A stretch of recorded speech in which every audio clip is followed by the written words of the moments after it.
There's no better place to gamble than Las Vegas, the next stop on the NASCAR schedule. We get you set for the South Point 400 and a weekend full of stock car racing with our best bets and DFS tiers. It's the Backroad coming right at you. It's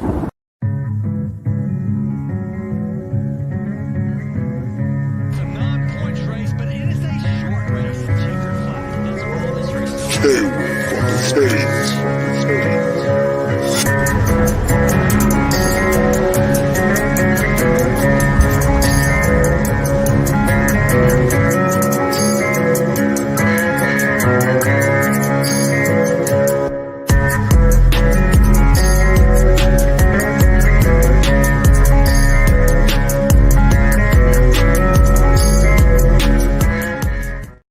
What's going on, everybody? Happy Thursday night. Thanks for tuning into the Backroad. It's In Between Media's Fantasy NASCAR and NASCAR betting show. My name is Elliot Hicks. With me is Seth Woolcock. We are headed to Las Vegas this weekend. We're going to react to the ROVAL a little bit. Seth, I know our bets are feeling good. There's definitely part of me, though. I've got the Great American Getaway 400 hat on. There's a little part of me that would like to get away from this NASCAR season after the aftermath of the ROVAL, but we're still rocking for bets, and it is still going to be a very exciting end of the season. Yeah, pumped to be back in the saddle with you tonight. Sorry about your losses, my friend. We'll talk about that later on in the show. I'm grieving with you a little bit because my betting card took a hit because of that. But awesome day so far for the kid. I got to touch a little bit of grass, was out at the driving range this afternoon, then came home and absolutely took it to the bookmakers. So I'm ready to share my card with the people tonight. We've got 4 pretty gettable races left to make the most of it. I know your guy Alex Bowman won't be in it, but needless to say, there's no better place to start than Las Vegas. Yeah, no doubt about it. Looking at some of the odds, like we'll talk about, things a little chalky, a little juicy, but that's how it goes when you get into the round of 8 and the deepest parts of the playoffs is, the books are going to take it to you a little bit, but definitely still some room to make some money. Like I mentioned tonight, we will look back at the ROVAL, take a look at the races and the bets there. We'll break down Las Vegas. We'll give you our best bets from those books as well as our DFS rankings, which we got something new on the site that can help you out with your DFS lineups. Yeah, we have our new DFS projections tool over there, inbetweenmedia.com. You can find it right on the side rail. You can find it right up in the menu as well. We're working with Highline Betting. This guy is a smart, big brain motherfucker, Elliot, and he's putting these projections together that have made me a better NASCAR DFS player. And it's really just taking the crux of, like, yes, you and I can rank people each and every way, but what do they do when they pay back that price? Like, how do they get to paying back that salary? That's what Highline's doing over there on the site. So make sure you guys are checking that out at inbetweenmedia.com. Shout out to everyone for coming in with us as well, Elliot. We had a barrage of people before we even jumped in tonight. Kush was first tonight. What's up, Kush? I like that we've made it kind of like a race to see who can get in here first. Like, leave it to IBT family to gamify everything for us, Elliot. Yeah, definitely love that. Appreciate everybody's support. 7:10 p.m. there for Kush, so nice and early. Appreciate yourself and everyone tuning in tonight. Shout out to the IBT family as always. We got Chuck there, Charles Nelson, excited for tonight's show. Hey, we are too. Going to be a fun one. And then Marcus with his Christopher Bell prediction. Hey, I got some Bell love in my card tonight. I don't know about you, Seth, but definitely one of the more attractive drivers heading into Vegas. Yeah, I will say this. He burned me last time. I went all in on Chris Bell in the spring. I still have the scars to prove it. So I will probably not be betting Christopher Bell, but I'll leave it to you. I'll leave it to Marcus. And as Marcus says here in the chat, let us know. Who are you guys picking for Vegas? We'd love to hear from you. I get to read these comments all weekend long. People will even send some like reacting to the race, Elliot. And they're fun to read, man. Like they're fun. We're riding the highs and the lows together with y'all. So keep it coming. We greatly appreciate it. Easiest way to support us if you are new to the channel, make sure you hit that subscribe button. Also, give this video a thumbs up if you enjoy this type of content. Tell us what other type of content you enjoy as well. We got fantasy football, NFL betting, as well as PGA going on right now. And even we launched a new entertainment betting show. So those movie sharks out there can get down on that. Elliot, I don't know if that's you too much. I don't think you're a big movie guy, are you? Not quite as much as our guy Kyle Scott, who you can catch on Tuesday nights most of the time, but definitely cool things happening in the world of IBT. And Seth, you mentioned Bell burning you in the spring. If there's one place where you're going to go all in and you might get burnt, may as well be Las Vegas, right? But before we get too heavy into Vegas, let's take a look back in the rear view and break down the ROVAL.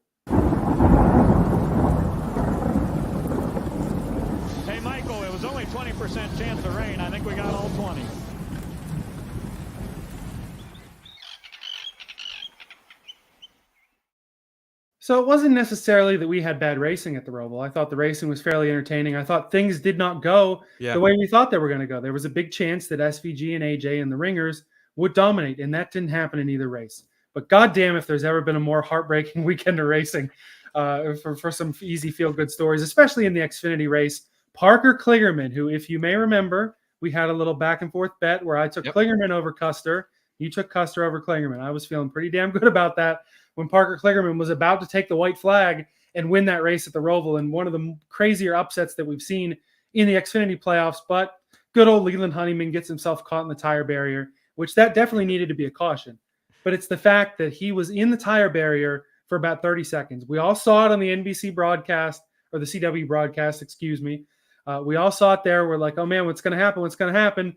And they wait until Parker Kligerman is that goddamn close to the white flag, throws the caution. Everyone thinks, hey, we took the white. We won the race. Parker Kligerman gets his first win. Didn't happen that way. Sam Mayer, who was the better car late in the stretch, ends up taking the checkered flag, winning his way into the Xfinity round of 8. It was just a great race, honestly. It was so much fun. We knew it was going to be. It really was one of those like mark your calendar races, especially for the Xfinity series, which doesn't really get a lot of them. But yeah, a heartbreaker for Parker Kligerman. Props to him though. The guy handled this like a fucking champ. That interview was one of the best like 2 minutes of television you could watch, honestly. Shout out Parker. I love this guy. I hope he continues to get, I guess he doesn't want more opportunities. I guess he wants to go full-time broadcasting, but hopefully he can jump back in the car sometime because, man, the kid's a wheelman. And Elliot, I was thinking I was going to backdoor my way into a case of Busch Light. I don't remember what we wagered. I think it was a case of Busch Light, if I'm correct. Next time I see you, I have a case of Busch Light for you. But fuck Cole Custer on that one. He was riding right around 6 there, and Kligerman was falling right back to him. I said, oh, here we go. And then Custer had some type of issue. I think he might have had a tire go down there at the end as well, and he ended up falling back. So, yeah, heartbreaker though, man. But, I mean, good for Sam Mayer, I guess. But, yeah, that's tough. Yeah, and it's still a feel-good moment when somebody who can take advantage of the system win their way into the round of 8 there. And shockingly, SVG, one of the eliminations, still ended up top 5 or something like that, just didn't end up having the points with Mayer winning so far behind the cut line. Unfortunately, my big money SVG title bets, or I say big money, they were big bonus bets, but regardless, my big money SVG bets didn't cash. Wouldn't think he would get knocked out on a road course, one of the guys eliminated. Justin Allgaier survived though as well as Allmendinger to go along with your Chandler Smiths, Sam Mayers, Sammy Smiths, guys like that who are still fighting for the Xfinity title. Yeah, SVG, I went down there with you. I think I only had a half a unit on him to win the title and was more hoping for a cash out that really never came. Regardless, though, shout out to you. You were the one I floated out the idea of an AJ Allmendinger top 3 bet last week. You encouraged me on that one. I got down. That was what that really saved me in Xfinity because I did lose that Cole Custer, Parker Kligerman hammer I was on. So, yeah, thank you for that. I appreciated that. And SVG, like this is like the shit with colleague, bro. Like you don't let SVG determine, hey, I don't want to come in for tires. Like, buddy, this ain't, it's not supercars. And supercars, apparently, you would never ever want to put yourself back in the pack because the tires would never be enough of an advantage. In this case, over in America and Xfinity, at least, it definitely was. Yeah, and like it depends the track, but we are seeing pretty big fall off all day long that you needed fresh tires. So I think SVG probably wins this race or at least makes it more interesting with Mayer at the end of this one if he had some freshies. So yeah, I guess you live and you learn. But Elliot, probably not as heartbreaking for you as Sunday was, my friend. Yeah, well, we'll go into the race because it wasn't a race that was very heartbreaking, and for most people it wasn't. I'm sure a lot of people won money on Kyle Larson. Like I said, it wasn't a dominant colleague performance. AJ and SVG kind of flirted near the front. Neither of them had super spectacular finishes, but as you have here in the notes, is Kyle Larson in the convo now for the road course ace in the Cup Series? Dude, he's damn fast. Like he was running fast laps all single day, and the reason he was able to then short pit everyone pretty quickly too. He was able to really take advantage of that because he was running such fast laps. We kind of saw the same thing at Sonoma. So the guy's good. I faded him a little bit in DFS last week. It cost me a good bit of money. So yeah, I was wrong on that one. Kyle Larson, I think he's in that conversation. He's up there, right behind guys like SVD, and I would probably put him above Byron at this point. You have to put him probably above Chase and Reddick as well. Yeah, I mean, Reddick, he ran into a little bit of trouble hopping over those turtles, which hurt a few guys, but he definitely didn't look as good as he had either toward the very beginning of that the next gen era. I think the problem with Larson is he's the king at everything. He's not just king at road courses. I really think these last 4 races, the 5 team has fully cracked open the can of whoop ass, and I think we're going to see a lot of that blue and white number 5 at the front of the field as the rest of the season goes on. Of course, we thought we knew the round of 8 heading out of the race that Alex Bowman had qualified. He gets DQ'd because the car is too light. They give you a 17-pound allowance, and somehow still these fucking guys couldn't figure that out. They ran a little too close, and we see a disqualification that brings Joey Logano with the even year magic. We thought he was out. He's back in the number 22, still in that 8th seed, still 11 or 12 points back, some number that looks bigger than it really is once you get races. But short of Larson having a big gap at the top, it is going to be exciting to see how this round of 8 shakes out. And obviously the DQ too, I don't want to miss. Definitely hurt the card a little bit. Yeah. So first of all, you mentioned Joey Logano. Is he the king of the Roval? Plus 180, top 10, Ellie? Are you kidding me? Like, the books were just hanging. The Caesars even boosted it for us. Like, thank you very much. We walked away with that. That was a great ticket for us. They even were offering me a cash out on my outright by a Sunday morning as well. I decided to let it play out. Didn't come to fruition, but still 8th place for him. He was a top 5 car all day as well. And so he kind of backdoors his way into the round of 8. And, I'd be remiss if I didn't say, hey, I got a little fucking ticket on Joey Logano this weekend as well. Cause that would be the shit that happens. You know what I mean? With this guy. I have a Logano title ticket from the very beginning of the year. It was just a sprinkle, but now that's still riding too. Yeah. And, 4-unit swing on my card. I had Bowman over Suarez. I was not sweating that bet after like the first stage. Suarez had some issue. He went a lap down, of course. That was one you and I disagreed on quite a bit as well. And Bowman was dog shit. Like, honestly, compared to what he's been at the Roval most times, like, he was really, he won that second stage. I was happy about that. But outside of that, he wasn't a top 10 car. He was a fringe top 10 car.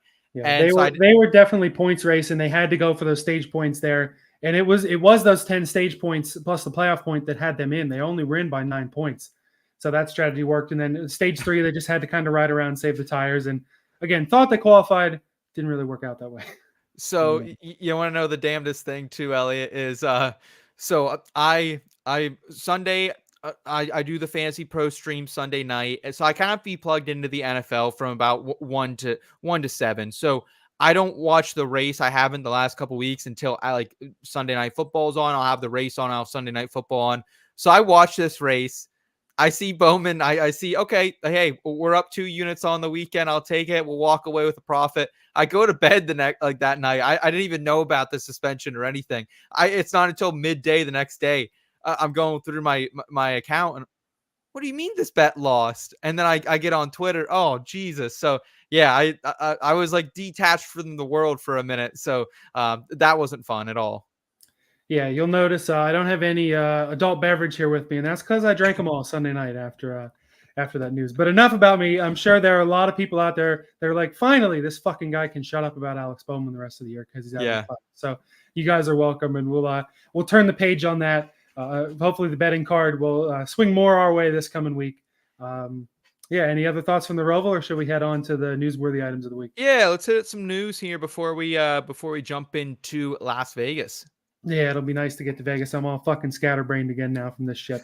So the news of the week. I'm just gonna let you cook tonight, my friend. I love it. I love Dark Elliot. It's my favorite of the Elliots. Well, right now it's not dark. Right now it's half trying to do a show and half. I can't believe these fucking crew guys. It doesn't matter. It's done with. It's not ever to do with betting. So some news here. This is more off topic, but we've talked about Hailie Deegan in the past and the things that she's gone to. She's going to run in Indy NXT, which is, I think, is that what Indy Lights used to be? Is that like the Xfinity series of Indy? That's what I took it as. Yes, correct. Yeah, she's moving over to the open wheels now, and good luck to her. She tried the NASCAR thing. It didn't really work out for her. Yeah. It was running in some good trucks, didn't really work. Was with a newish team in Xfinity, had the Ford backing, that didn't really work. They threw her out before Chicago, if I recall correctly. she's now making the jump over to the Indy NXT route, trying to get into IndyCar, which has embraced a lot of female drivers before, notably. So maybe her skill set's more for open wheel. Good luck to her.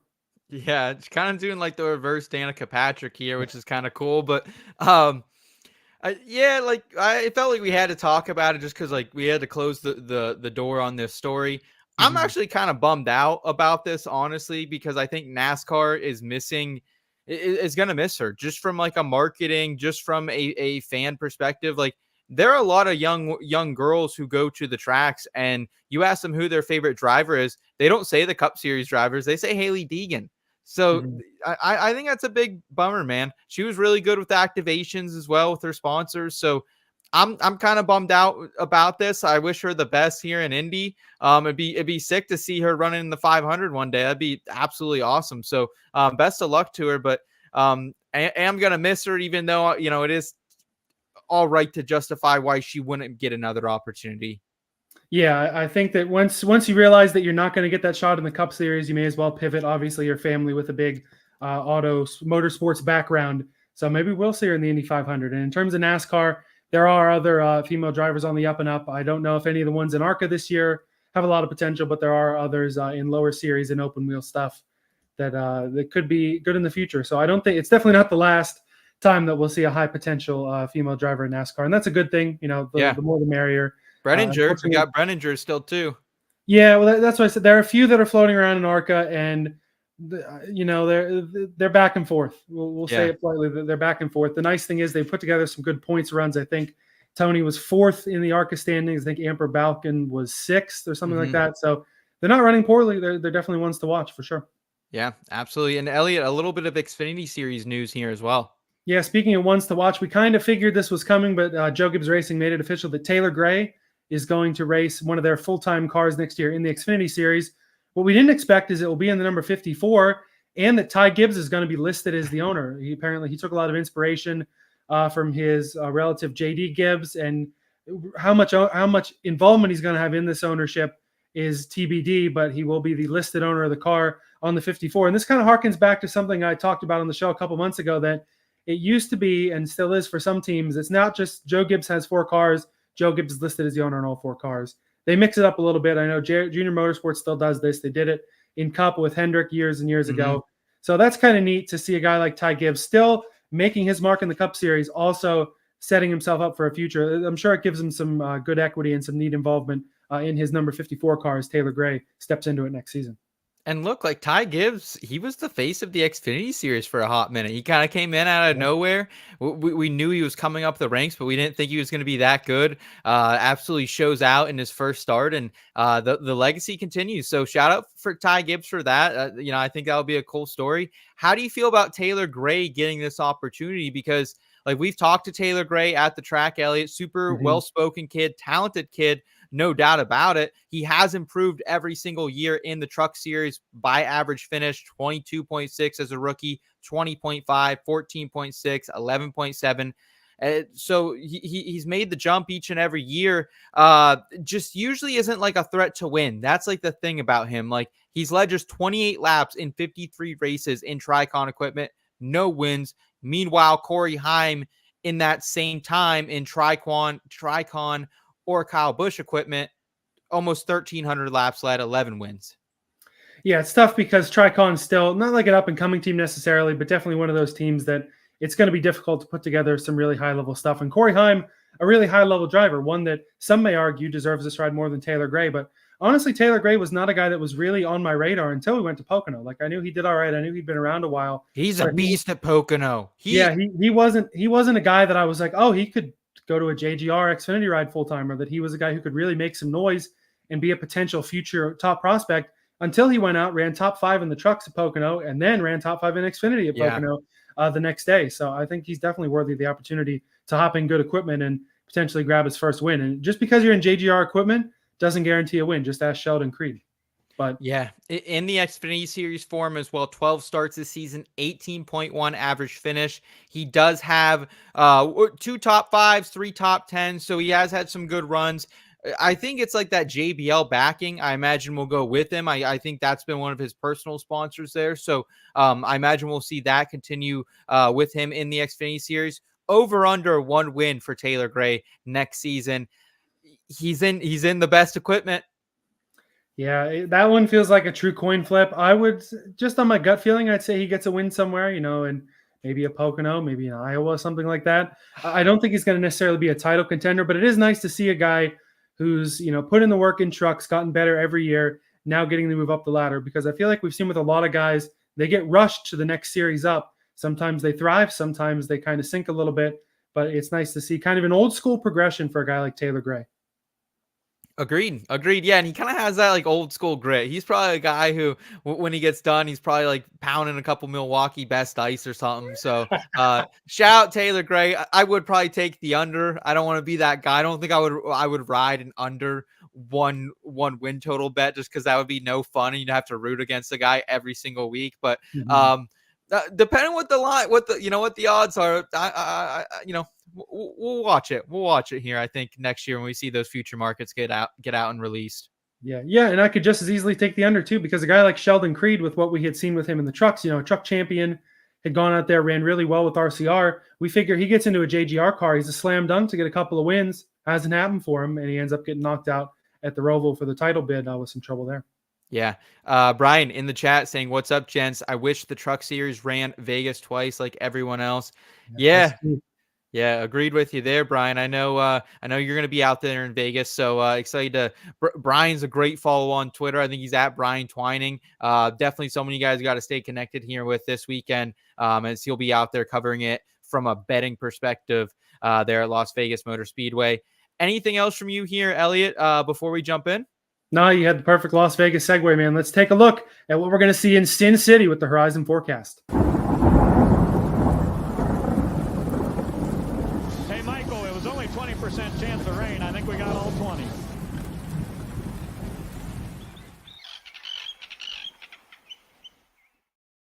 So Las Vegas, one of those old school cookie cutter 1.5 miles, intermediate track. Not a super high tire wear track, though. Still a place where track position is very important, as it is everywhere with the next gen, though. Yeah, it's interesting because we used to never think of tire wear when we think of Las Vegas.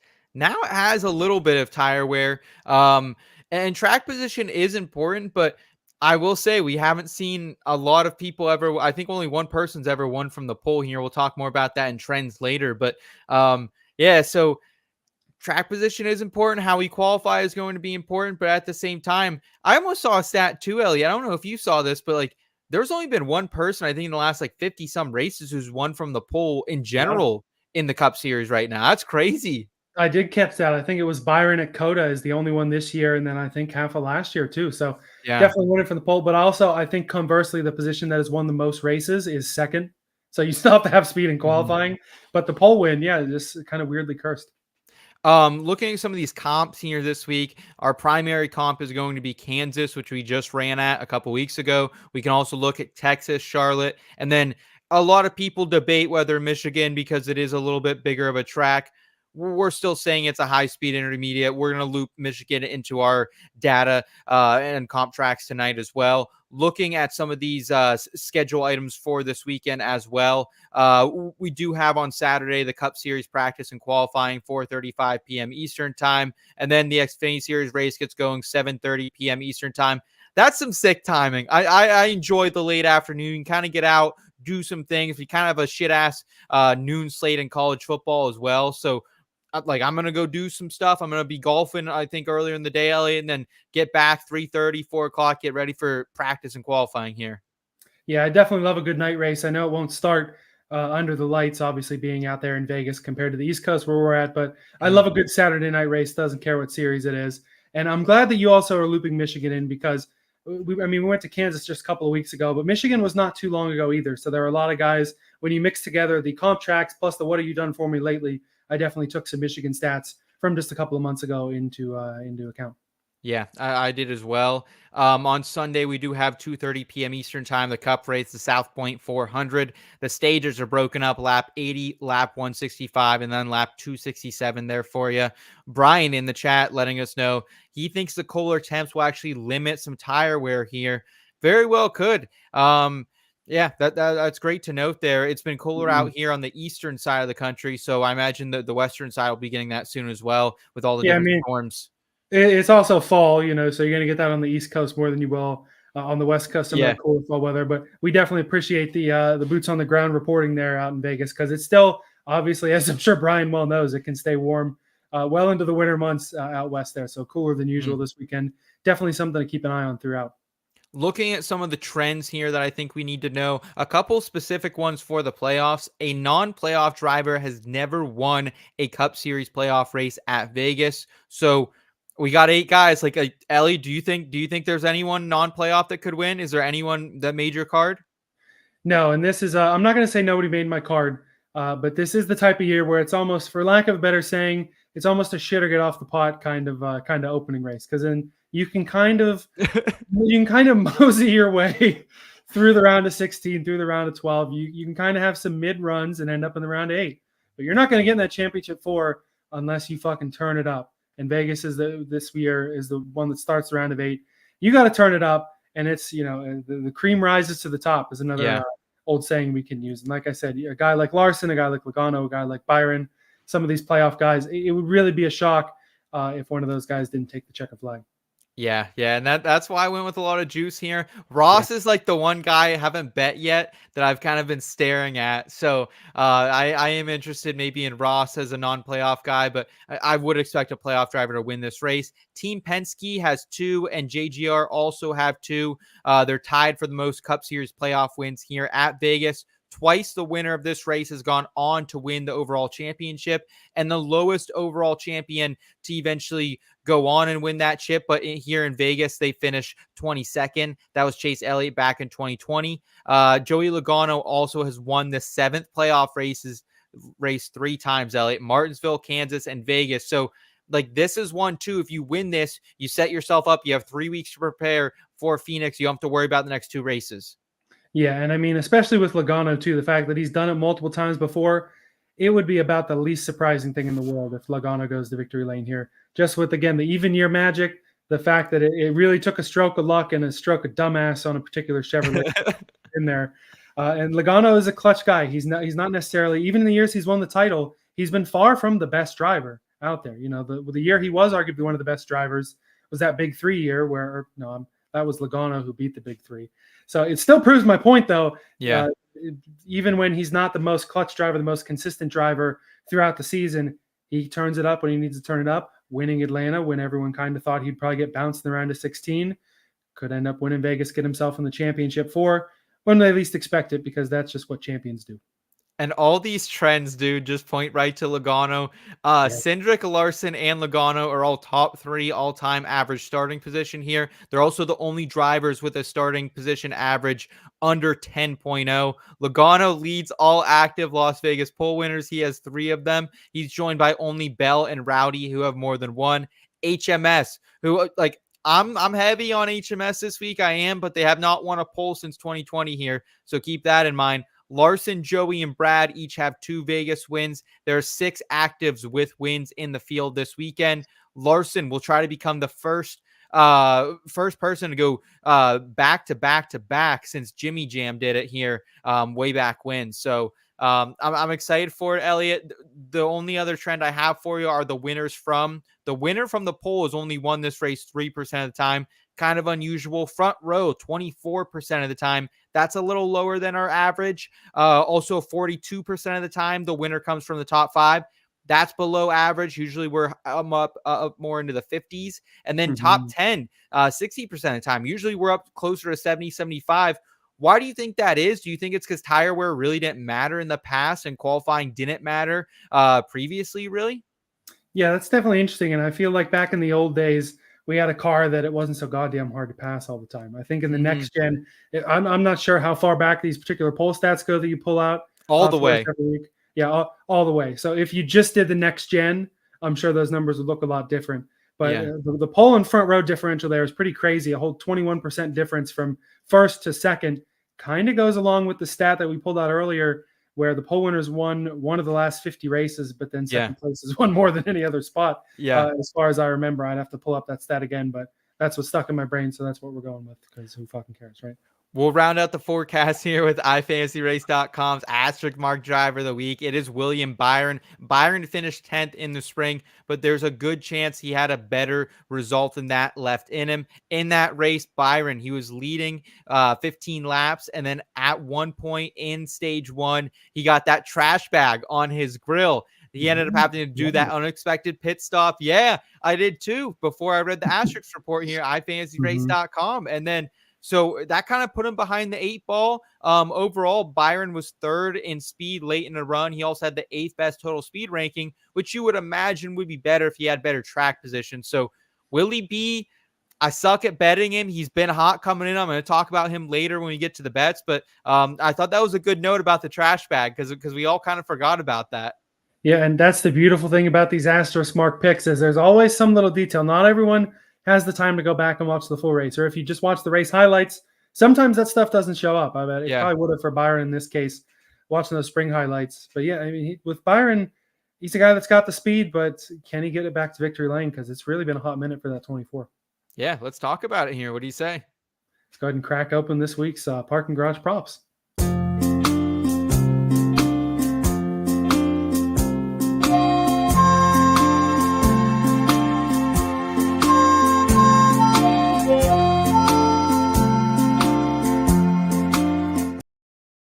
So as we mentioned with the books, one of those cream rises to the top, and that kind of pushes down the value a little bit that we can get. But still some bets we like, just might have to be drink a little more juice than we'd like to. We have to get creative this week, folks. That's what it is. We're getting creative. We got to kind of, play our cards a little differently, but we're in Vegas. That's what you do. You might go down an alleyway, sneak into a casino that you can try to find a little dollar blackjack table. Like, we're drinking the juice. We're doing some different things tonight. And hey, it is what it is. And Vegas is still a good track to bet. Like, that's like, there's not usually like, this isn't a fuckus race. It shouldn't be. So like, drink a little juice if you have to, folks. I hate to be the one to have to say that, but like lately we've kind of, the Cup Series especially, Elliot's been very unpredictable. So you've had to take a lot of long shots. You've had to take some stabs here and there. But I feel like this is not one of those races. The books know it. We know it. So we kind of just have to swallow it. There was a really big hold though overall. Like some books were way more juice than the others, and you kind of know those by now, I feel like. Yeah, that's true. Things were pretty consistent across the board with the books there. But yeah, I mean, the fuckus time is over for the year. There's 4 more races left. As Denny Hamlin's been saying the whole time, you've got the wild cards in the first couple of rounds to do wild card things. You get to the round of 8 and you just go race. And it's 4 very traditional race tracks, stuff where, like you said, with the surprise winners just don't happen, especially not in the playoffs. The fuckus doesn't happen. The cream rises to the top, and you see your championship favorites really cement themselves. Yeah, let's talk about those favorites here, Elliot. Kyle Larson is 3-1 mostly everywhere. Yeah. Are you betting on Kyle Larson? Plus 340 over at FanDuel is the best I found him, and it's painful. Maybe occasionally I'll throw out an outright this juicy in Xfinity or truck. It's painful for Cup, but this just feels so obvious this is going to be a Kyle Larson race. He did it at Bristol. He did it at the ROVAL. The 5-team opening the can of whoop ass, and it just feels really obvious here. He's won the last 2 at Vegas, 3 total here. Obviously, 2 playoff wins already in 2024. We've seen some inconsistency for Larson this season, but I think that's all out the window. The 5-team is in full-on championship mode. Like I said, a plus 340 or a 3-1, probably going to get lower after qualifying. It's a painful one, but it's the best chance of making money this week. I'm right there with you. Yeah, I didn't even know you bet him too. Yeah, so plus 375. I got him at Bet Rivers. They have that random 25% midweek boost. I don't know why they are doing this. Like, they don't promote it. You just go to the betting section or the NASCAR section in the sports book there, and it's just there, a 25% boost. So I got it plus 375. I threw a unit and a quarter down on it. I'm also on the top 3. I'm drinking the juice. Like, this is the juiciest top 3 I've ever bet in the Cup Series, minus 115. It doesn't feel that bad. That's at DraftKings. Everywhere else, it's like minus 140 for a top 3 for Kyle Larson. Like, first of all, as I said, like, shout out Bet Rivers. Appreciate them giving me an opportunity to get up like almost a 4-1 here. That feels pretty decent. And I like didn't want to do it in the spring. I remember like I didn't bet him until Sunday morning in the spring, and I was like, should I bet Kyle Larson? Should I really drink? I think it was a 4-1 glass at that day, and I was like, yeah, I guess I'm gonna do it, and I was better off for it. So, what more can you say about Larson though? Not only has he won back-to-back races here at Las Vegas, but he's also started on the front row in both those races. He has also swept the stages in both those races. He has led 314 laps out of 534 total laps. That is over 50%, folks. He is number one in the next gen total speed rankings from iFantasyRace.com. He has never been outside the top 5 in those rankings at any of these Las Vegas races since being with Hendrick as well.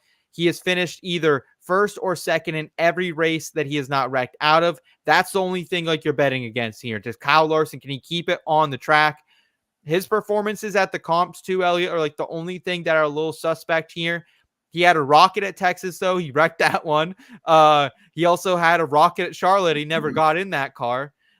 He did win the spring Kansas race, but he was pretty shitty in the fall Kansas race. So fall Kansas is the only thing saying don't bet Kyle Larson, but there are 500 other things they're saying bet him. So let's bet him. Yeah, I was taking a peek at the high speed intermediate total speed rankings, and I see Larson's all the way down in 8th, and it's because of fall Kansas. 32nd in the total speed ranking there. Otherwise, 1st, 6th, 5th, and 2nd with the blank space at Charlotte, where if Allgaier was running 12th, he finished 12th or something. Yeah, 13th, in the Cope, 373.5, whatever it turned out to be, where Larson couldn't even get in. That race still pisses me off more than just about any this year. That they called it because it was too damp and too foggy and too late at night. Like, that's such bullshit. But anyway, that's neither here nor there. I've got one other outright I want to talk about, but I'll open it up to see if you've got any more. I took a 2/10 of a unit sprinkle on Logano 16-1 just because the trends, man. The trends are really favoring Logano here. He has been kind of dog shit on the comps this season. He hasn't been great even at Vegas all that much. Like, he's hit or miss at Vegas, but it's really just a trends thing for him.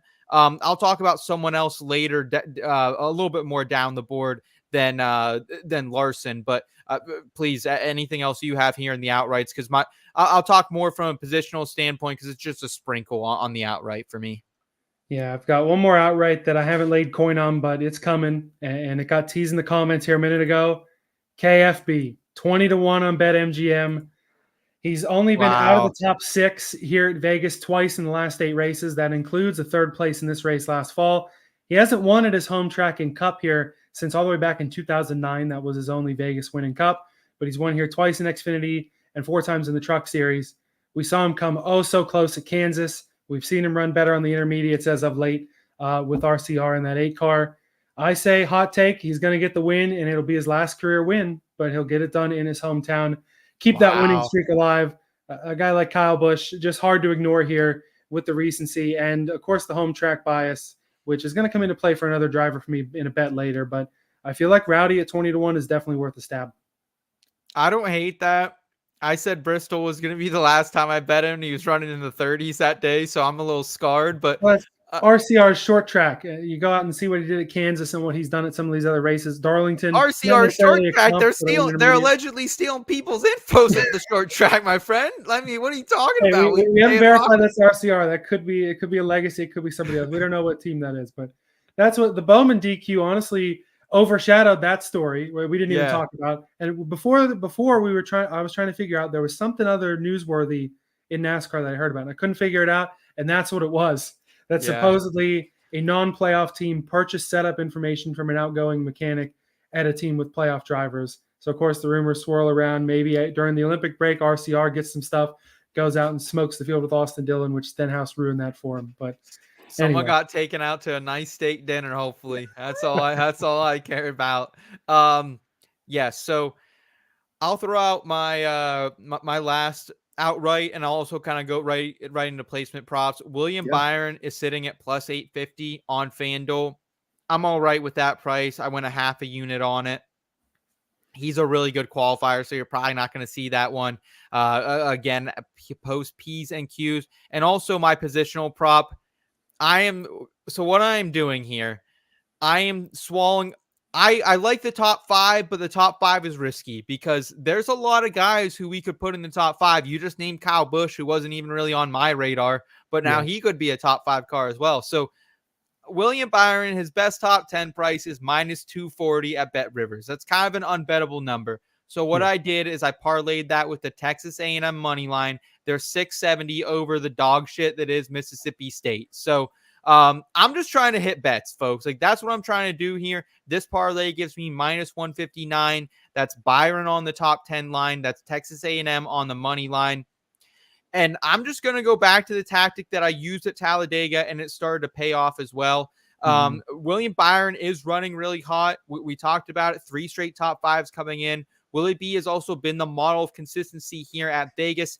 He had the garbage bag run earlier this spring, but he still started on the front row in the last 4 races here. He has finished top 10 in 4 out of the 5 next-gen races here as well. That's good for 3rd in the Las Vegas total speed rankings. At the comp high-speed intermediates this season, Byron is 4 for 5 of finishing top 5. So you could almost play the top 5 and feel pretty good about it too. So I'm just going to play a little conservative. I'm going to go top 10. I'm going to shrink some of that juice down here at the little money line. Yeah, that makes sense. I can't enforce any college football bets, but I do like the idea. I can't endorse any college football bets. I misspoke there. But I do like the idea of parlaying something. If you don't like the number, go ahead and parlay it. Or just play the top 5 number, +130 at Bet Rivers, which is what I've got here. 2nd, 3rd, and 3rd, the last 3, as you mentioned, in the last 3 races in general. And you got the win a couple races ago at Vegas, as well as the 7th and the 10th. Again, top 5 is risky, I get it. But for Byron, I do like it here. Christopher Bell's top 5, also +125. In the last 11 races in general, he's only been outside of the top 7 twice. And that was when he wrecked at Michigan and then at Watkins Glen. His Vegas numbers are pretty good. 2 top 5s, 4 top 10s. I think it's going to be Bell and Byron right up there with Larson and KFB running it out for the victory. So, I mean, they're juicy. They're not quite, -230 or whatever you said the Byron top 10 was. So, fuck it. I'll go for the top 5s. I do have a couple other top 10s we can chat about, but I'll give you some more time on placement props as well. You got any F1? Is F1 ripping this weekend? Yeah, it's in F1 Coda. is down at Coda. Yeah, I don't have any of it on my card. So that's another way, folks. If you don't bet football or something, you can bet a really juicy F1 podium or top 10 finish. You know what I mean? You can do something like that as well. Almost like parlay like a Byron top 10 with a Lando podium or something. Yeah, those are going to be 2 extraordinarily juicy odds, but then you take those 2 bets, which would be each a big old gallon a minute Maid, and you shrink it down to those little like cartons. Yeah. So that's a lot better. So I'm going to kind of do the same thing here with my other placement prop of the week. And I did go 3 units on that Byron one. Like, I really do like something would have to happen for him not be top 10, right? I think so. So same thing here. Denny Hamlin top 10. It's -250 at DraftKings. I'm going 4 units on it. I'm double parlaying this. Texas A&M money line again over Miss State. Don't overthink that one. And then Army is ranked for the first time in a long time in college football. They are ranked inside the top 25. They're playing East Carolina. Those Navy, by the way, that could be fun. Army Navy as a potential college football playoff qualifier once we get to the end of the yes, that is a whole other conversation, my friend, because they could play in back-to-back weeks. They could play for their conference AAC championship, and then they could play the Army Navy game with no it's crazy. So Army, though, -700 over East Carolina. That's just another, again, I don't want to pick on East Carolina, but they're kind of a dog shit team. Like Army is not losing to them, or they really should not. So parlay those 2 money lines. You're getting Denny Hamlin down here, -125 for the top 10. And I have not bet Denny Hamlin, I don't think, Elliot, since Pocono. That really freaking, I even saw Mavis Tire on the side of the road driving up that morning. Never saw Mavis Tire in my life. I'm in the backwoods. I'm in traffic, like on a backwoods road, 30 miles out of the track. And Mavis Tire? Are you serious? But I have not bet him really since then. But Chris Gabehart and company, their adjustments to this guy's car last week after Tyler Reddick smacks them right in the side of the car, for Denny to finish 14th, like that just showed me, hey, this team is still fucking for real. It's been a while. It's been a slow second half of the season. We saw his 3rd win of the year at Dover, and he hasn't won since then. So I don't know if he can necessarily win He isn't Larson at Vegas, but he's pretty damn good at the same time. He has led laps in 8 straight races here at Las Vegas. He has scored stage points in 15 of 16 stages in that span.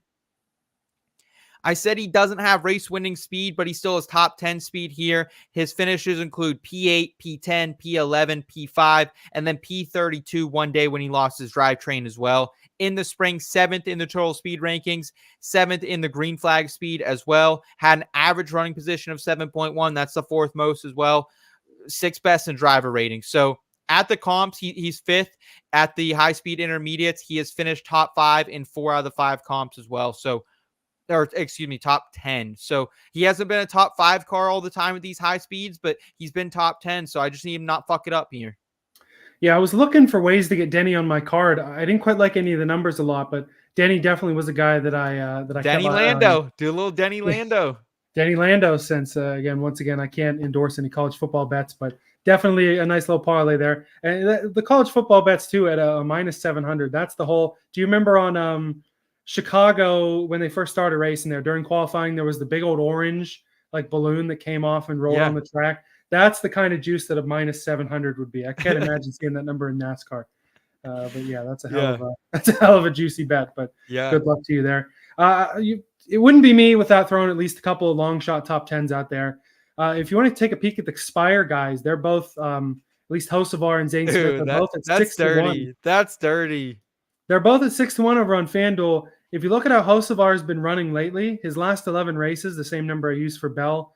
Hocevar has been in the top 12 in 6 of the last 11 races, and in the top 18 in 9 of those 11. So he's not again. It's fucking wheelman. Kid's a wheelman, dude. He just is. Say what you want about the lanky bastard, but he is a good fucking driver. Yeah, I don't. What was that number?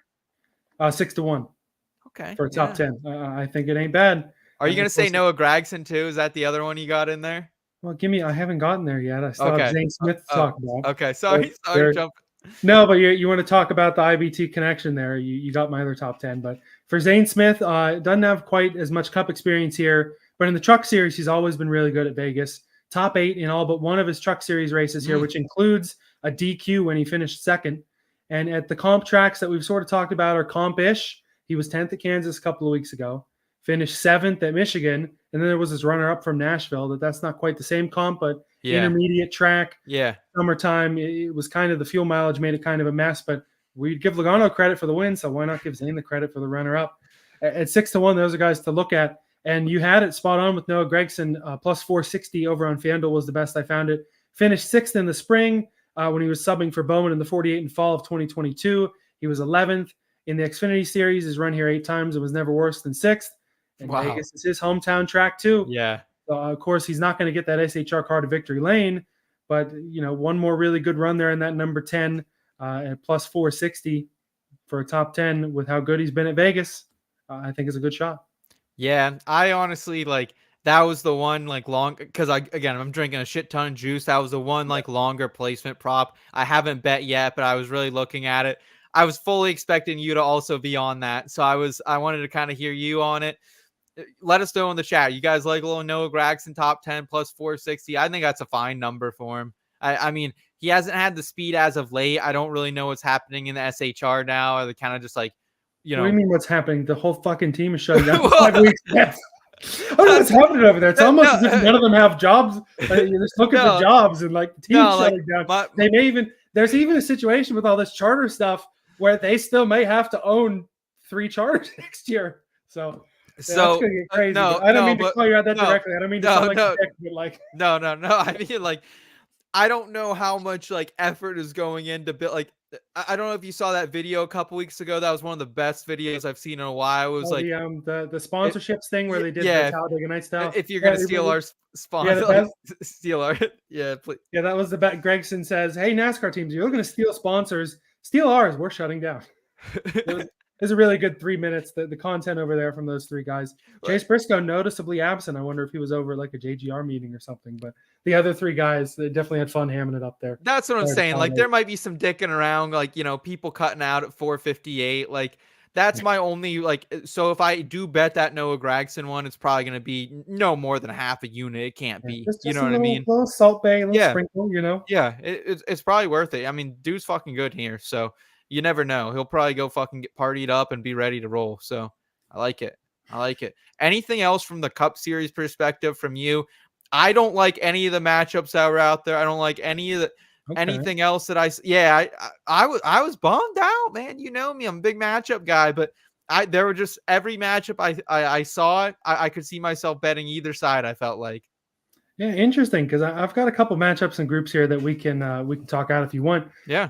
The first one that I liked a lot, these two were even money over on Bet Rivers, both at -114 apiece.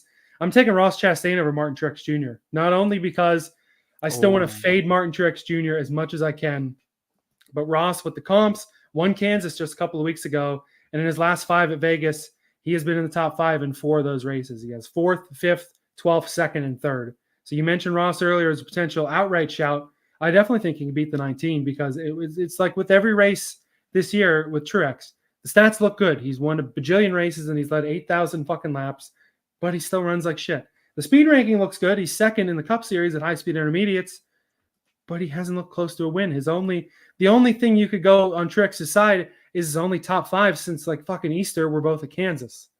So that's about the closest comp track. That's the only way you can go for the 19 here. That's but what it is. Any way that I can fade Truex with any sort of positive momentum on the other side, I'm taking it. So for Ross Chastain, even at a little bit of a juicy bet, I'm slamming it. Yeah, I don't hate that actually. And I don't know how I definitely oversought that because I was looking for matchups with Ross Chastain. That's someone I was specifically targeting in matchups and I couldn't find any. So good on you for shouting that out. It's just Truex's finishes here: 7th, 9th, 7th, 7th, 8th. That's like right where I think Ross is going to be. You know what I mean? I think he's going to be a potential top 10 car, but does Truex just not get there because he's just been so dog shit lately? But he was good at Kansas. You know, those finishes were the Truex that gave a shit about racing in the Cup Series, and this is not that Martin Truex Jr. True. It would almost be for Truex. Can he fall ass backwards and have a car that's good enough where it doesn't matter what he does, he ends up finishing 7th anyway, which is a possibility. But I like Ross's momentum, and it would be different if he hadn't gone out and won Kansas because you're still going to see the stage point games being played a little bit, I think. Yeah, maybe his qualifying run won't be so good, which means maybe you can get a better number on this. Well. Yeah. That is one I will have my eyes on. I will have my eyes on, and I like that call out though. Stan saying in the chat as well, Elliot, at Vegas, Texas, Kansas, Charlotte, and Michigan, Gragson 5-1 versus Cindric. Gragson has a 16.8 average finish versus Cindric's 28.8. This bet is a no-brainer at -115. Can be found at Caesars. Good shout out there. Gragson is a guy we are both looking, I think, to get on our card. And Cindric has been running good, and he's had good speed lately. But now does that speed suddenly go out of the car because they don't really give a shit now? Yeah, it just depends there because Cindric's had a good playoff. But, of course, all 3 of those guys that I said, watch out for Bowman, watch out for Cindric, watch out for Suarez, they're all out of the playoffs now. So who knows how that works for any of them. I think out of those 3, the guy who has the chance to continue running well is going to be Cindric. But I do like Gragson a lot better here. Cindric's just too much of a variable. At that number at a -115, about the same that I'm taking Ross over the 19. I like it too. Shout out to Stan for that. That's pretty. This is why I love the back road, man. I come in here, I try to keep my card kind of tight. I'll throw out everything I have on there. Especially lately, I've tried to do bigger units, for more confident bets and not as many. But every week I have you guys coming in here with great offers. So I appreciate that, Stan. I appreciate that, Elliot. What else do you have here in matchups and groups? I'll shout out 2 more Cup bets before we move on. My Xfinity card's kind of light, so I'll do some heavy lifting here at the end of Cup.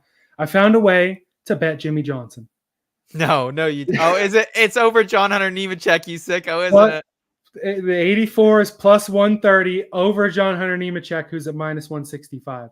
Yeah, that's a crazy. Legacy's been dog shit, but the 42 in particular, he has not had a top 30 on a non-super speedway oval since Darlington. Legacy as a whole has been snake bit. They've been really shitty. But all we need is for Jimmy Johnson to have just a little bit better luck than John Hunter Nemechek. Do I really think it's going to happen? Probably not. Jimmy's been so bad, Yeah, dog. I think Jimmy maybe is like finished one race on the lead lap in the next gen. That's what I'm worried about. He's been terrible, but JHN cannot run him 2/3 of the race. But then JHN blows a tire or does something stupid or gets caught in somebody else's mess. Jimmy finishing 33rd and the 42 finishing 35th. That wins you the bet. I know, that's another damn good one. I'll say this. I bet on JHN a couple weeks ago in Corey LaJoie's first fucking race in that Rick Ware car, and he lost. I had 3 units on it. So fuck JHN. I don't know if I will ride with you, but I'll at least lean with you, Elliot. I like that. And it's risky because JHN ran in the Gibbs Xfinity car in the spring and he won the race. So it's not that he's bad at Vegas. It's just that there's so rarely a way that you can even think about betting Jimmy Johnson for anything. Maybe I wouldn't even the top 20s at Dega or Daytona. I wouldn't even bet Jimmy Johnson. But maybe Legacy should have fucking taken that JGR worker out for a steak or something. Holy shit. Well, we'll see how it is next year. I mean, we'll talk about it more. Some of our off-season content is we'll kind of talk about how every team did this season. At least that's what we're thinking to keep you guys entertained through the winter months once we're done at Phoenix. That'll be part of the Legacy conversation is, have they ate their vegetables and are they going to be ready to crack open that steak dinner next year and get some better runs? Can you steal someone's information, bro? like that's what I'm saying. I think Travis Mack, who has been in the Trackhouse and Colleague camp, bailed from there, and I think he's going to Legacy. They just brought in a high-level Hendrick gym, too. I think with Brian Campy. Does that sound right? Yeah. Oh, Brian Campy. Oh, really? Okay. I think so. Maybe that's I don't have it written down, but that's what sounds familiar to me. They got somebody who was a higher. We need a fact checker on the show bad. It's not a fact checker. We need someone competent to take the notes on the news items and not forget about them until the middle of the show. Not scroll Bob's Twitter 8:37. What was that thing I was looking for? We're not the best with personnel. Let's be honest. I mean, I guess I'll throw out this story. At one point, Elliot and I, the first Cup race we had ever covered as media. Hey, there's Ty Dillon. Should we go ask Ty Dillon a question? And it was right after the race. I thought he just got right out of the truck or the car and wasn't Ty Dillon. Guy looked just fucking there was that one. There was also at that same race weekend, we were standing by the Live Fast car, 78 BJ McLeod. Some guy named Matt introduced himself to us. We were chopping it up with him. So, what do you do? Oh, I'm the co-owner. I own a BJ. We were talking to fucking Matt Tift. No idea. Full-time Cup Series driver. No There was idea. a guy that was picked in the fantasy league that we were both in that was almost a precursor to what became the Backroad. It had been long enough, neither of us recognized him by face. And we were like, oh, my, yeah, of course, Matt Tift. No shit. Right. So not great with faces, not great with names, not great with personnel movement. That's what I'm learning here on this show. That was our first race. We're going to be heading to our 4th and 5th races at least next year, we're assuming. So we're getting better. But, yeah. Elliot, what else do you have here from a Cup Series perspective? All right, this one I just saw was a fun pick 'em. Any groups that are different from the norm, I enjoy looking at them, and especially a group where everyone's got the same odds. They're all plus 250. It's a pick 'em between Shane Van Gisbergen, Corey LaJoie, Harrison Burton, and John Hunter Nemechek. If the race is getting boring and Larson is leading 290 laps, and you need something to watch to entertain you, go ahead and watch this battle for 23rd because I feel like it's going to be a lot more fun than the race for the lead for about half the race at least. We know those names. Shane Van Gisbergen, not great on ovals. Yeah. Already kind of half out the door at Colleague, I'm assuming, just getting some Cup experience to go into that 88 car next year. Corey LaJoie, who is kind of auditioning for a ride, still hasn't locked down at Rick Ware. Harrison Burton, who we know is out of the Cup Series, is going to run the AM car next year. And then John Hunter Nemechek, who we just talked about betting fucking Jimmy Johnson over. So it's a shitters group for sure. But like I said, there's a really good chance that Larson is out front by 7.5 seconds. Who do you like in this group? Who's your pick then? I don't know if I like any of them. I think if anybody, probably Corey LaJoie, honestly. LaJoie or Burton. That was almost. I think SVG isn't going to have it. I think JHN isn't going to have it. I feel like Corey LaJoie finishing 26th probably wins this group. That's almost as sick as there's the Michael McDowell over SVG bet out there. I don't know if you saw. That's on ESPN Bet, and I really stared at that for a long time, and then I realized Michael McDowell's finishes are mid-20s, and SVG could easily do that. So there's no hand, And he's never ran any of the comps McDowell, either. He's never ran any of the comps, so you got nothing to handicap. McDowell is, at this point, Ford hasn't given them support probably since before Daytona in the fall. Like, front row in general, like Todd Gilliland hasn't even run well lately, let alone McDowell. They're kind of, they're involved in all this charter bullshit too. They don't even know what they're going to have next year. Poor Noah Gragson is out there. Like, I got fired because I like something stupid on Instagram. Then I got in the Stuart Haas ride. Holy shit, I'm in the 10 car that's like won cup races before. Yeah. 2 months later, oh no, Stuart Haas is shutting down. What do I do? I'll sign with Front Row. Oh, Front Row might not have any charters next year. Poor guy. You're talking about guys who are suffering. Yeah. A few of them. So Gregson might be one of those. I just couldn't think, like, what kind of sicko is going to sit out here and sweat out a Michael McDowell for SVG at Las Vegas? Not me. Like I said, this race has a very good chance of Larson just opening the can of whoop ass, leading 212 laps. Hey, I'll be happy. Outright I'll be scoring. happy. Yeah, we'll be happy. Right, but I mean, like, if you want something to watch that's exciting, go ahead. It's the Group G on Caesars. If I didn't. Okay, mention. Group G. Anything else Cup Series for Xfinity? No, let's go ahead and Roto Xfinity before, because any of these other bets here, either shit we already talked about or just even more sicko delve. So we don't need to do that. All right. So I am thinking about 2 outrights in Xfinity. I want to hear from the chat. I want to hear from Elliot as well, what you guys are kind of thinking here. I think 2 values on the outright board. I have not bet them. I'm thinking sprinkles. 10-1 Austin Hill feels pretty decent at Vegas. 16-1 Dinger feels pretty decent as well. However, the bets I have bet, and I bet them heavily, Chandler Smith, top 5. Even money right now, ESPN bet. Everywhere else, it's like -150, -140. So to get even money, Chandler Smith, top 5 feels great. 6-1 outright at FanDuel. Kind of like Denny, I have not bet Chandler Smith in a full moon. Like in a full moon, I feel like I was a totally different person when I last bet Chandler Smith in the spring. But I'll be honest, he has been swinging a hot bat lately, especially here at Las Vegas. He is a weapon. He has finished 4th or better in all 3 of his Xfinity starts. He is also 2 of those were in colleague equipment. So he's upgraded his equipment. This equipment, Joe Gibbs Racing won this race earlier this year as well. He led 215 laps across the 3 starts he has. He has scored stage points in all 6 of those stages. He swept the stages in the spring. Also, he was the fastest speed late in the segment, fastest late in the run earlier in the spring as well, in green flag speed. So he's not a comp guy. He's kind of sucked at all these comps. That's the kind of one thing that is going against Chandler Smith. Although he was 3rd at Kansas, you and I watched that race together. He was very good in that one, almost came away with the win. So he was good at the one comp, and he's really good here. So I'm just going to back in and swing. Yeah, I mean, I only have a couple outrights kind of jotted down here because I feel like the cream rises to the crop kind of thing is even worse in Xfinity and trucks when you get down to it. There's maybe 4 full-time Xfinity guys that can win a race the rest of the year, and I have 3 of them right here. Bet365, I feel like, had better outrights than some of the other books. I saw Allgaier and Chandler Smith at 6-1 and Cole Custer at 5-1.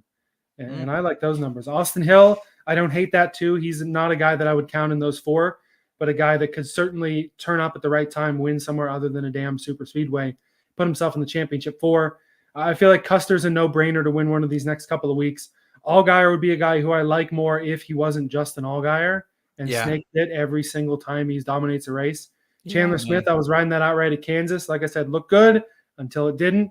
I think same here. It looks good until he doesn't. We'll see how that 81 does. Almirola is the favorite. I don't love betting Almirola anywhere, but damn if he doesn't win some fucking races in that 20 car or in the 19 or whatever number he's got. Yeah, he's in the same car that won it in the fall or in the spring, excuse me. Right. So like that's why his odds are what they are. He also won our closest comp track or most recent comp track, I should say, of Kansas, also the closest comp track. So I think that's where you're getting it. I like Eric Almirola. I have been a frequent bettor of Eric Almirola, at least before he was throwing fists with Bubba this spring. At the same time, though, these are too short of odds for Eric Almirola. So I think you have to go with one of these playoff guys, whether you want to get hitch your wagon to Chanty here. You want to get invested with JRM and Allgaier. Sam Mayer's had speed at these tracks. He's just super inconsistent. Yeah, like I was also thinking about Austin Hill over Riley Herbst, but Riley Herbst has won here at Vegas. He won this race last year, so it kind of pulled me off Another that. Vegas hometown boy, I think, too. Yeah, exactly. But Austin Hill was like 5-1 against him at the comps this season. So that was like the thing I was like, or 4-1, excuse me. I was like, okay, like maybe Austin, but so yeah, I just have that top 5 on Chandler and the outright on him. Are other than those outrights, is there anything else you like? Yeah, Not it really. was a tough week. It's It was tough. all the matchups were really well done. Like I just couldn't find an edge. I agree. I looked at like 2 or 3 different books for a matchup that was worth something, and it just was, it's either even money or just weird ones that you don't have any faith in. You know. Are you riding Chandler? Are you riding with Chandler? I might be. I don't have any Xfinity coin laid down. Payday's tomorrow, so then I think we'll lay some coin down. But okay, we gotta roll Chandy. You were on him a couple weeks ago, and I didn't get on him. So yeah, I mean that Kansas outright, he was leading in the last 10 laps. I think like he didn't end up winning. Ended up winning the race and kind of faded. But I think it may be one of those I mentioned a lot of last chance to win for the year type of deals. Top 5 even money. Top 5 even. Top 5. I like that better. I like that. Yeah, better. Top 5 even money. Give it to me. All right, man. Let's go ahead then. Let's round out the show here. A little tire cheers. What do you say? Yeah. Hey, the beautiful thing about the next 3 weeks too. This is the last non-triple header weekend we got for Homestead, Martinsville, and for Phoenix. All 3. So that'll be a hell of a lot more fun to throw in some trucks. Yeah, let's go ahead and run through some tire tiers. Moving about as fast as they would be at Daytona or Talladega probably this week, and then go ahead and roll on to the weekend.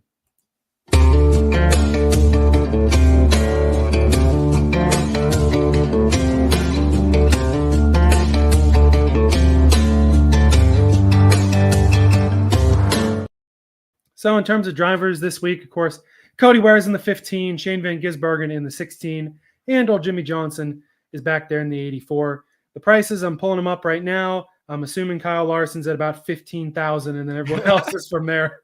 11.5 for Larson. Yeah, I see that now. 11.5 for him, all the way down to 10.8 for Byron, 10.6 for Denny Hamlin, 10.3 for Bell, 10,000 for Reddick, and on down the board. Is there another number one other than Larson here? No, you got to try to fit him into your lineup, guys. Like it sucks, but like this is a guy who continues to put up ridiculous points. 81 points last week. We're only less than a month removed away from his 200-point performance nearly at Bristol as well. And let's not forget what this guy did here at Las Vegas earlier this year. He put up 110 DFS points that day. You got to have Larson in your lineup. I hate to say it. Like you can make, I just don't know how, like, maybe if you're playing cash games, you can probably get away with it. But if you're playing tournaments, you got to have him in there and work around it. Yeah, it's tough to have that much to lead off your lineup. It's a big chunk of change, but it's a must. And I'm kind of tempted to throw Logano right behind him at 9,800. I don't know what you think. I don't hate it. Like I just don't know what the upside is. You know what I mean? Like I mean, he could win it. You're right. He absolutely could win it. I just don't trust him to go out there and like log lap, like lead a shit ton of laps. And I don't think he's going to score a bunch of DFS points. He's A tier. He is A tier. Put him in the A tier. Right. He is A tier. You're in the A, but maybe like, I mean, I don't necessarily just want to go chalk, but maybe you have to with like Byron, Hamlin, Bell as your 3 ahead of Logano. The thing about Logano, he's averaging 26 DFS points right now. Like he's just had some bad weeks. Like even last week, it was a good week for him. But he like started 4th, finished 8th. Like he's going to qualify probably top 5. That's why I bet him on the out right now at 16-1 because I think he's going to qualify quick. But I don't think he's going to finish up there. I think he's going to finish 8 to 9. So he isn't a tier A driver. I don't know how you want to put him up there, but William Byron belongs somewhere in the A tiers. I don't need to talk about him anymore. I've given my analysis on him earlier in the show. He's great. He's on a heater here for DFS as well. 48, 55, 63 the last 3 weeks. It's just like, how can you build a lineup? I'm trying to build lines with William Byron and Kyle Larson, honestly. And then you just have to throw some darts. You're gonna have to throw some Jimmy in your lineup. I have a couple lineups I've already like scoped out here. Jimmy Johnson is a pivotal piece of them. I'm gonna be honest with you. So get a little Jimmy, a little Daniel Hemrick, a little LaJoy. You know, yeah, dive real deep in there. Who else do you think for this A tier? I don't know. Denny Hamlin, if he's not A, he's a high B because the price is high at 10.6. We know what he can do here.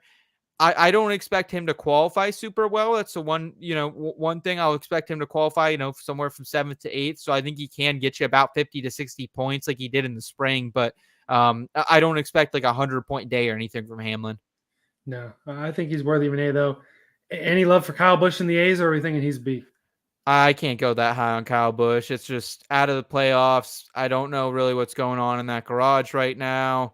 I mean, hey, he was decent at Kansas. He got you, he got you some fastest laps and, a couple laps led out there as well. So I don't hate Kyle Busch, but I'm okay. I'm okay not rostering him if I don't need to. So yeah, throw him in the B's. Yeah, B works. I don't know if we want to keep going chalk here, but it really feels like one of those real chalky weeks. I mean, maybe like a Ty Gibbs in the B's. He's the best in speed ranking. Mm-hmm. At the at the comps. Yeah. Yeah, at the comps. Yeah, not the mile halves. Yeah, no. Whatever way you dice up the high speed intermediates or the mile and a halves. Yeah. I think he belongs there. I don't think a lot of people are on Ross this week. I think that's kind of one like the magic faded a little bit. I think Ross should be a B here. Has had 2 dog shit days in a row for DFS, but hey, at our closest comp track of Kansas, 82 points a couple weeks ago. So put Ross there. We have to put Chris Bell somewhere, either a low A or a high B. Fucking put Ross above Rowdy. I can't. Yeah, that makes sense. Yeah, I just can't. Even Ty Yeah. Gibbs, I'd rather play. Yeah, like what about these other playoff guys here? We haven't ranked Reddick. We haven't ranked Elliott. Where do you like Reddick was second in the spring, but it was kind of a little bit surprise of a performance. He was never that good at Vegas like he was in the spring.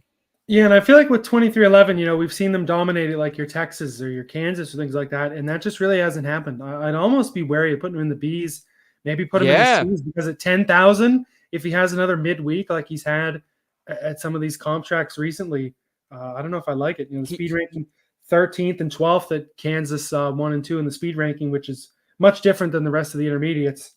Vegas second, but I don't know how much momentum the 45 team has right now. I don't know how much confidence Reddick has. He hasn't run quite as well as he should. Regular season title gave him the boost he needed to be in the playoffs, at least without the Bowman DQ shaking up the cut line. I don't know that I'd want to put him in the Bs. I think he may be a high C. At 10,000, he's risky. He scored 2 points at Kansas. 2 DraftKings points. So I don't think he belongs in this top tier, Elliot. I agree with you, or the top 2 tiers. So yeah, I'm 100% there with you. Blaney in the Bs, chasing the Bs. There are other playoff guys. Yeah, I'm not missing anybody. Yeah, I think the thing with Blaney is he's just been like mediocre for DFS. He's had good weeks. He's had a lot of negative weeks as of late as well. When you look back to what he did from a DFS perspective in the spring, 55 points, I think that's worthy of the Bs. I think he's the guy who's going to qualify probably within the top 10, and finish top 10. It's not going to be flashy. He's going to go out there and lead a shit ton of laps, get you some dominator points. Probably fucking not. No, but is he going to potentially walk away with 50, 60 points at the end of the day? Yeah. So, yeah, I think he deserves to be there. And like Chase Elliott, same type of thing. Guy's just been freaking real consistent and hasn't been the best qualifier this season either. So differential points could be back in play for Chase. He qualified 11th here. So yeah, I like it. Yeah. I don't know if I'm super confident in the 9 car either. I mean, it's easy to say they've been the worst Hendrick car the last couple of weeks. Hasn't been there. I mean, you could say they've been the worst Hendrick car for at least maybe even the whole playoffs they've been the worst Hendrick car. Oh yeah, absolutely. Byron had his skid kind of come into the playoffs, and he kind of got it together as soon as the playoffs started, and same with Bowman a little bit before there. So yeah, I agree. Yeah, with Bowman it wasn't a little bit. With Bowman he was running well enough, but now I don't. If you want to put him on the board, you're more than welcome to put him somewhere. But I don't know that the 48 has another top 15 the rest of the year. I just Dude, whenever they get eliminated, there's been absolutely zero. There's been zero reason to play them anywhere. The only race in his career basically that's been worth playing him was he won Martinsville in 2021, heading into the championship race after being eliminated. Other than that, there's never been any upside to it. And especially with just the deflating nature and the team doing what they did to knock him out, I don't think there's any upside to the 48 the rest of the year. I think they're a complete write-off. Think about it, Elliot. You are a fan of the 48. You down 6 hard Mountain Dews, and you didn't look at NASCAR news for 3 days. Bowman how do you think he can stomach getting back into this car? How many beers do you think he's had to drink this week to get over the pain of not moving forward? I agree with you. He's definitely should be on the board. 8,100 is kind of a tough pill to swallow, but he has been solid. The thing is, Vegas has been such a good track for him. Yeah. I mean, he has the win in 22. Put him in the one in 2020. Put him in the C's or the D's. That's where he honestly should probably be. We'll throw him C, depending on who else we want to put up here. But yeah, I don't see any upside for sure. And yeah, I didn't even listen to the teardown this week. I was like, what more do I need to know? You know, what more could Gluck and Bianchi tell me that I don't already know? They didn't even figure it out until about maybe at most of the way through. Like, oh, fuck. Mark. Yeah. Noah Gragson. I think Noah Gragson belongs in this tier. Let's not forget that he scored 63 points. He finished top 10 here. Not going to qualify well. This is just give it to a Las Vegas boy to go out there and do what Las Vegas boys do here. Yeah. Any RFK love? I see 10th and 14th in the total speed rankings at comps for Keselowski and Buscher. They've kind of been flat since they both got Buscher not being in the playoffs and Brad getting knocked out. They haven't been super flashy, but maybe a mid-tier. Brad Keselowski finished 13th here. He was running top 10 a decent amount of that day as well. Did not start well, started 25th, so differential points will be in play for Brad. I like Brad more than Buscher. I think they are both C-tier drivers, so I think that's fine to put them both there. I feel like we really are at a tier break now, don't you? I think so. I think maybe the D's are a good spot for the 71 and 77 that I talked about earlier. Yeah. Mm-hmm. Maybe Truex if you have any sort of Truex. Yes. The issue with Truex is $9,000. Yeah. Give me 88 for Ross. Give me 85 for Kyle Busch, 8,300 for Ty Gibbs. So that's kind of the whole thing. With Truex, he's usually a good qualifier too, so not a lot of differential points maybe on the board as well. I don't think we've said Bubba Wallace's name all night. Any love for him in the D's or the F's here? That's a tough one, my friend. That is. I don't think so. I mean, like I said, we haven't said his name all night. With the tiers, we're kind of past the point of trying to rank everybody. I will say this, but Bubba has run good lately. He is on a heater. I think he should be probably throw him in the D's. Throw him I mean, he has been fast lately. He's been better than he was faster than Reddick last week after, well, I mean, I guess that's a bad comparison because Reddick, kind of wrecked himself, but at the same time, he's been faster the last couple of weeks than Reddick on kind of tracks we weren't expecting it. So I don't hate Bubba. Cindric, throw Cindric up there. Little sneaky Cindric to kind of round out that tier. He's at 7,000. Like I said, there's the chance that he can keep the good momentum going. I feel like Suarez, I don't want to put him up there because they had a shot to move on, and then Talladega and the Roval, they just laid complete fucking eggs. Which should have been good tracks for him too. Yeah. I think you can rank Ricky Stenhouse Jr. He's been rock fucking solid at Las Vegas. Throw him in the F's. Yeah, he's kind of my little Snickle Fritz down there. $6,000 flat. I think that's a really good option. I mean, how many times do you play Ricky Stenhouse in DFS and you're like, oh, I wish I didn't play Ricky.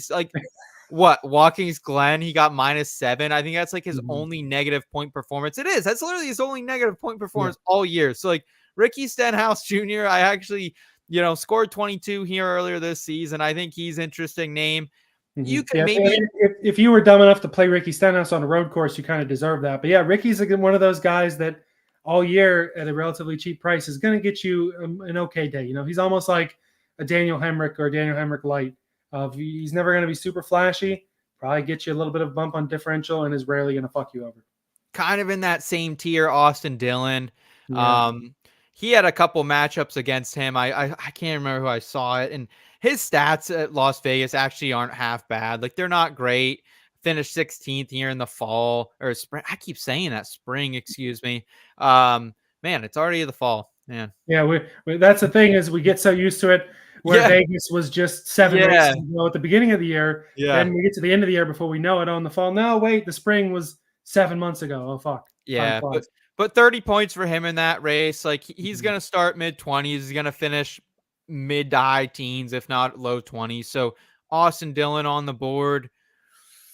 Eric Jones finished like 12th or 13th here in the spring. Like that was the only thing.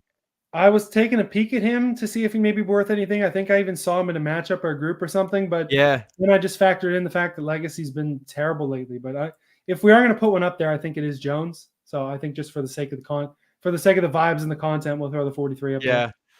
What about any of these like real shitters? Like how dirty you trying to get? Cody Ware's 5 flat, Hemi's 5-1, LaJoy 5-2, Jim Jam 5. Like Jim Jam for 5-4. Listen, I know it ain't been great always. I know there's a lot of negative point performances. It's been far from great. There hasn't been a race since the next gen has been implemented and Jimmy's come back that you've said, oh, look at Jimmy Johnson. He had an all right day. All I'll say, he scored 4 points at Kansas. He scored, 13 at the Coke 600. That's a comp track. Like, yeah, I don't know. He got lucky the Coke 600 wasn't the Coke 600. He would have had some shit happen there. Yeah, Coke 375 and a quarter or whatever. Yeah. So, I throw Jim Jam there. But, I'm okay with that. who might else? Be it. Briscoe, maybe. Yeah, just out of respect. A little cap tip there. And, I mean... Yeah, I don't know. It's all like, I don't know. I don't really want to play. Like the front row guys, we already talked about that. The other two SHR guys are kind of out of it. Like, maybe are you? Yeah, like 51. Like, I don't know. Like, you're not going to pay $6,600 for Josh Berry when you can just take 64 for Carson Hocevar or 61 for Zane. Like that's the whole thing here. No, I'm good if no one else needs rank because I'm not playing any of these saps. No, neither am I. Sure. I think we've got a nice little 5 by 5 square here. I think that's about wrapped. Yeah, Stan's saying as well when we were talking about Reddick earlier, Reddick in the Jordan car this week, it will have speed. Don't sleep on the 45. It'll be fast. Yeah, honest to God, though, the 45 usually is a little better with the Jordan. I know. That's what it kind of is. That's because, see, this is the shit you get on the back road, folks. You get stats that shouldn't be stats and trends that shouldn't be trends. But Stan, I appreciate a little bit. You can't say they never work for us because they sometimes work for us. They rarely work for us. They don't never work for us. Yeah, hell yeah, man. Sometimes it's the vibes.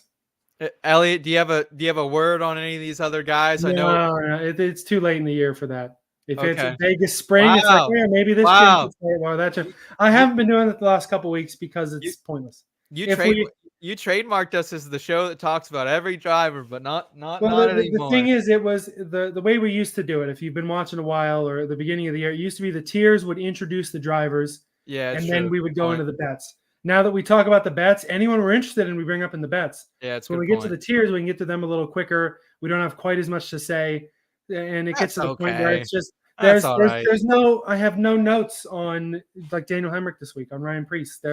It's late enough in the year that there's no upside. There's no, maybe it just doesn't work. And it's one thing if we end up, we've discussed maybe separating the tiers into a separate thing.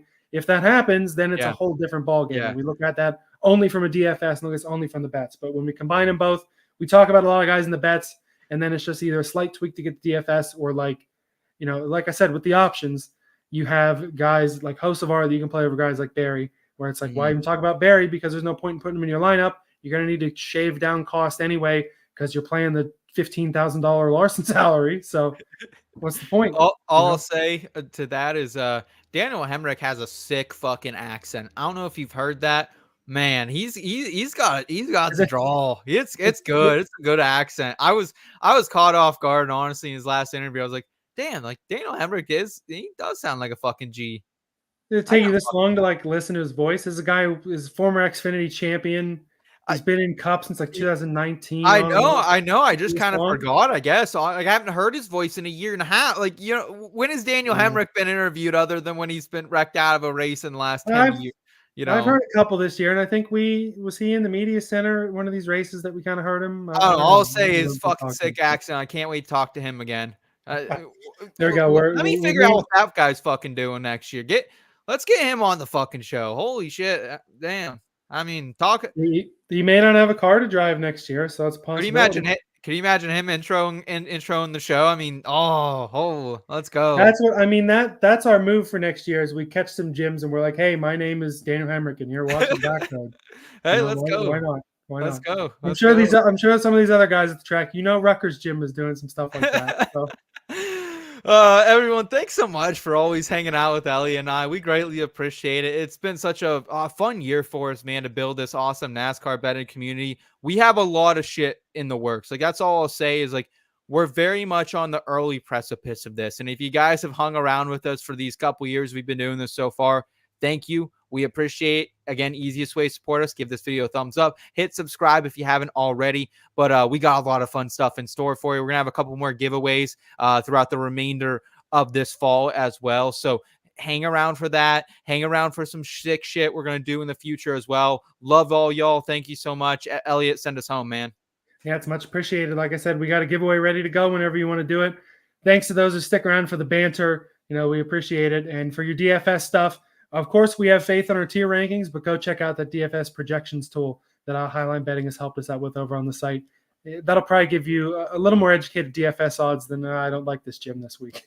All right, everybody. Thanks for rolling down the back road with us. Enjoy your Thursday night. Best of luck for your bets at Vegas as the round of 8 gets kicked off.